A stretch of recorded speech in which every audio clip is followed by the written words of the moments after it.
Apparently, as we have heard through many sources throughout the week, that Deshaun Watson wants out of Houston. So, Damien, where is the best situation for Watson?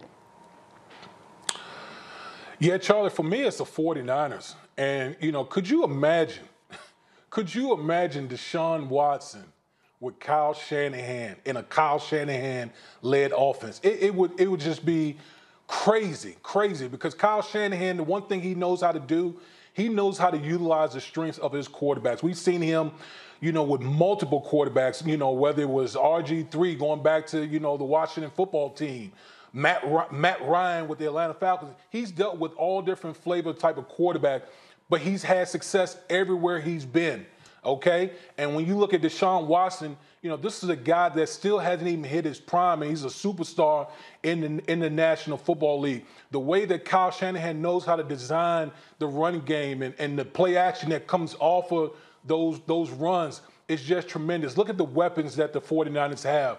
They have Brandon Ayuk, one of the young promising wide receivers. Deebo Samuel's another one, another big-time wide receiver, young guy. George Kittle, one of the best tight ends in the National Football League. So when you look at the 49ers, you combine the skills that Kyle Shanahan knows how to implement and put guys in the right position with a guy like Deshaun Watson and the skill set that he has.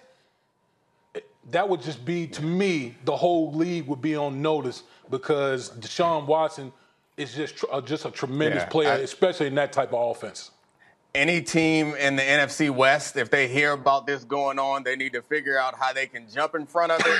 They need to give some draft picks to Houston to keep Deshaun Watson because that would absolutely be a problem. A quarterback who can throw like that and with his athleticism, you're right. I think that Kyle Shanahan and the 49ers become immediately much scarier in that division because he's done it with guys like Nick Mullins. Like, he's out here winning games with that guy. So, yes, that's true. But I don't agree necessarily that it's the best spot. I think they would have success there. But the reason why it's not the best spot is because they would have to trade a great deal to get him. And this team gets weakened. That's why you got to go with Miami as the best spot. The Dolphins are the best spot because the Dolphins have, I believe, 4 first-round picks over the next 2 seasons. They can get rid of, and they have, I think, 4 second-round picks over the next 2 seasons. So they can trade away plenty of their draft capital and maintain the talent that they have on their team and also send away Tua Tagovailoa, a young, talented quarterback. They can move all this stuff out without hurting their team. The 49ers and anybody else is going to have to drastically hurt their team to bring Deshaun Watson in. And what's been killing Deshaun Watson in Houston? It's that defense. That defense hasn't been good. What do they have in Miami? A really talented, young defense that's going to be good and probably getting better for years to come, that's comfortable in man coverage, comfortable in all situations. You have to be able to play man in important downs in this league, and they can do that. So I think the combination of that defense and the fact that they're not going to have to give up any of their young playmakers. They're still going to have draft capital to be able to go get other playmakers to help out Watson going forward. I think all that stuff together makes this a better location. No one can deny that Kyle Shanahan is a great offensive coach, but no one can deny that Brian Flores has overachieved with that Dolphins team. And you add a quarterback like that, they win in games with Fitzmagic. They got people out here thinking Fitzmagic is actually a quarterback that people should build around. That's not true. Put Deshaun Watson down there and see what happens. They probably become, along with the Bills, they become the class of that division, and they become instant Super Bowl contenders because the problem down there wasn't their defense. The problem down there is their offense. So you add a quarterback like this, they automatically go to the top of the AFC. So I think that's a slightly better situation because they don't have to give up their entire future and they don't have to give up all their draft capital to bring him in. They still have quite a few decisions to make if they are able to trade away Tua and some draft picks. Well, look, a couple things about the Miami Dolphins. You're right. They do have a lot of draft capital. There's no question about it.